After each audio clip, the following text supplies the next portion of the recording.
into a race they could not afford to lose. In the end, J.D. Vance was right in a non-political predictive sense. He told us repeatedly the polls were underestimating his support and what the final margin would be. And he struck a conciliatory tone late Tuesday night. I know Tim Ryan, we obviously disagree on a lot of issues. The guy loves the state of Ohio, and I appreciate the gracious phone call. Ryan and Vance, both sons of diminished steel towns, both losing their home counties, but only one propped up by a sizable party base. You know, at this point in Ohio, a Republican probably starts a campaign somewhere in the mid-40s in terms of the Republican base.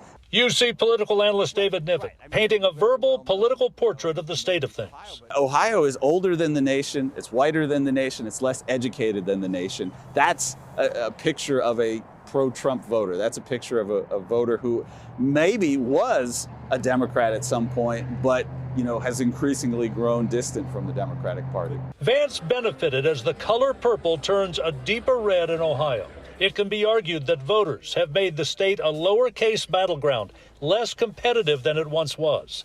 Vance passed out thank yous like Halloween candy last night. I'm so grateful to Mike DeWine and John Houston. I'm so grateful to Bob Paduchik. Conspicuously, no mention of his political patron.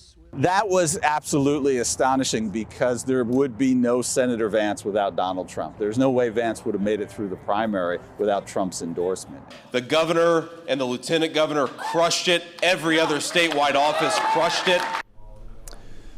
Vance spent time with family today and was unavailable to comment about his lengthy thank you list. He might want to send a note to Mahoning County, which Ryan represented in Congress for 20 years. He lost Democratic ground there. John London, WLWT News 5. All right, John, thank you. Statewide, the Democrat Ryan finished just 1 point better, by the way, than President Biden's 8-point loss 2 years ago. So Ohio was one of